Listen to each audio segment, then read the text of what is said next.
এটি হলো আমাদের উত্তর ভারতের বিমানবন্দর দিল্লি। এটিকে ভারতের বৃহত্তম আন্তর্জাতিক বিমানবন্দরও বলা হয়। এরপর আমাদের যেখানে ছবি দেখা যাচ্ছে এটি হলো আমাদের পূর্ব ভারতের বিমানবন্দর, যেটি কলকাতায় অবস্থিত। এরপর দেখতে পাবো আমরা দক্ষিণ ভারতের বিমানবন্দর, যেটি চেন্নাইতে অবস্থিত। এরপর দেখতে পাচ্ছি আমরা পশ্চিম ভারতের বিমানবন্দর, যেটি মুম্বাইয়ে অবস্থিত। পরবর্তী ম্যাপ রয়েছে আমাদের ঘনবসতিযুক্ত অঞ্চল। এখান থেকে সাধারণত দুটো কোশ্চেন আসবে, আসার সম্ভাবনা সব চাইতে বেশি। তার মধ্যে প্রথমটি হচ্ছে অধিক ঘনবসতিযুক্ত অঞ্চল এবং অপরটি হচ্ছে কম ঘনবসতিযুক্ত অঞ্চল। অধিক ঘনবসতিযুক্ত অঞ্চল হলো বিহার এবং কম ঘনবসতিযুক্ত অঞ্চল হলো সিকিম। পরবর্তী ম্যাপ রয়েছে আমাদের ইঞ্জিনিয়ারিং শিল্পসমূহ। যদি পূর্ব ভারতের ইঞ্জিনিয়ারিং শিল্পকেন্দ্র বলে তাহলে দুর্গাপুর, রাঁচি দিতে পারো। এবং পশ্চিম ভারত যদি বলে তাহলে তোমরা তাজমির দেবে, নাসিক দেবে, মুম্বই দেবে, পুনে দেবে। এবং যদি আমাদের উত্তর ভারত বলে তাহলে শ্রীনগর, এবং দক্ষিণ ভারত বললে তিরুচিরাপল্লী দেবে। পরবর্তী ম্যাপ কার্পাস বয়ন শিল্প। উত্তর ভারতের যদি বয়ন শিল্প বলে তাহলে তোমরা দেবে অমৃতসর, দক্ষিণ ভারতের দেবে কোয়েম্বাটুর, মাদুরাই, সালেম। যদি কার্পাস অঞ্চল বলে তাহলে তোমরা আহমেদাবাদ দেবে। এই লাল যেগুলো দাগের মধ্যে লাল দাগ দেখতে পাচ্ছ, এগুলো সব জায়গাতেই কিন্তু কার্পাস চাষ হয়। নেক্সট রয়েছে আমাদের লৌহ ইস্পাত কেন্দ্র বা লৌহ ইস্পাত শিল্প। পূর্ব ভারতের যদি বলে লৌহ ইস্পাত শিল্প আমাদের রয়েছে বার্নপুর, দুর্গাপুর, জামশেদপুর। মধ্য ভারতের মধ্যে রয়েছে ভিলাই এবং দক্ষিণ ভারতের মধ্যে রয়েছে ভদ্রাবতী ও সালেম। নেক্সট রয়েছে আমাদের চা উৎপাদক অঞ্চল, মানে যেসব জায়গাগুলোতে চা হয় অথবা কফি হয়। যদি চা উৎপাদক অঞ্চল বলে তাহলে তোমরা দেবে পূর্ব ভারতের মধ্যে আসাম, পশ্চিমবঙ্গের দার্জিলিং।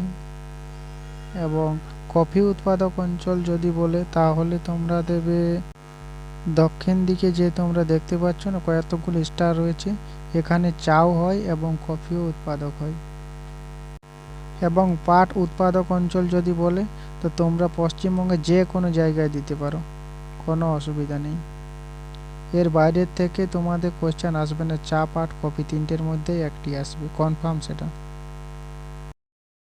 পরবর্তী ম্যাপ রয়েছে আমাদের ধান, গম, তুলা উৎপাদক অঞ্চল। ধান উৎপাদক অঞ্চল যদি বলে তাহলে তোমরা এইখানে দাগ দিবে। এবং গম উৎপাদক অঞ্চল যদি বলে তাহলে তোমরা এই জায়গাটা চিহ্নিত করবে। যদি তুলা উৎপাদক অঞ্চল বলে তাহলে তোমরা এই জায়গাটা চিহ্নিত করবে।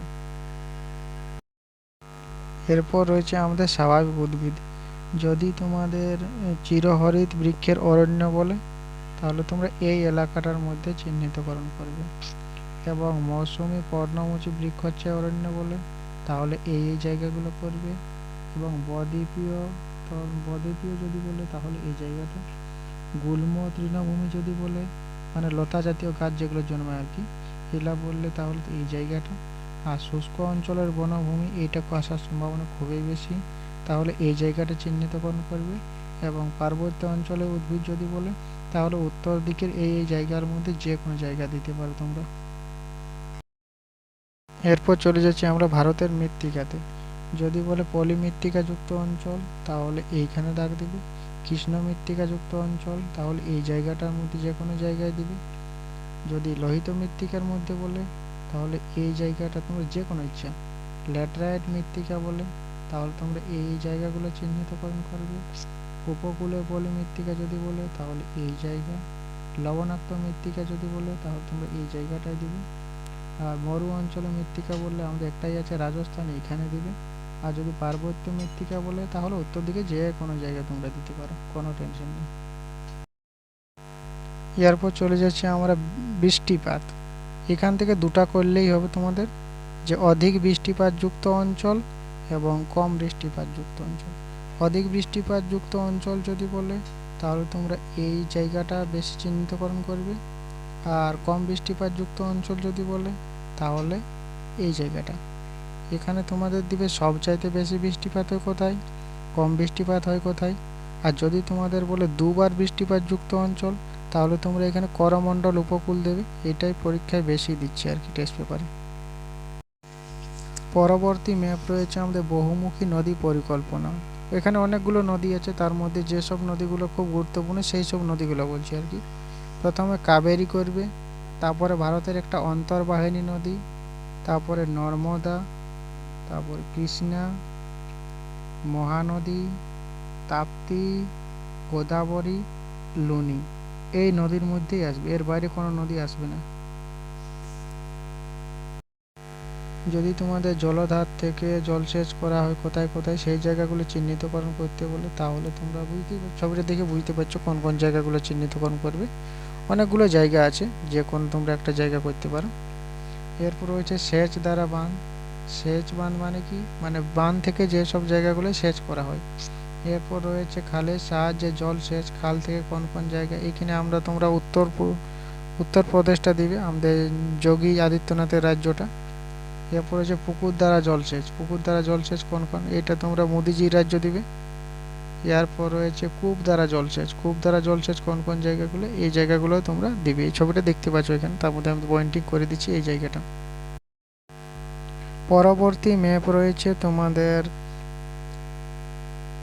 সামুদ্রিক বন্দর, মানে সমুদ্রে জাহাজের বন্দর কোথায় কোথায় আছে।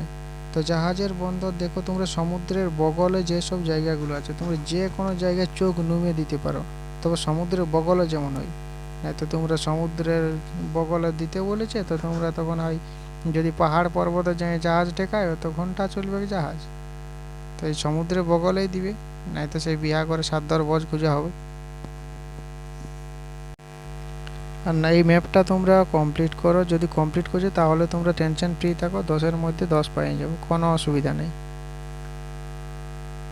ঠিক আছে, আজকের ভিডিও এই পর্যন্তই। পরবর্তী ভিডিওতে তোমাদের সাথে দেখা হচ্ছে। তব তক के लिए जय हिंद, जय भारत।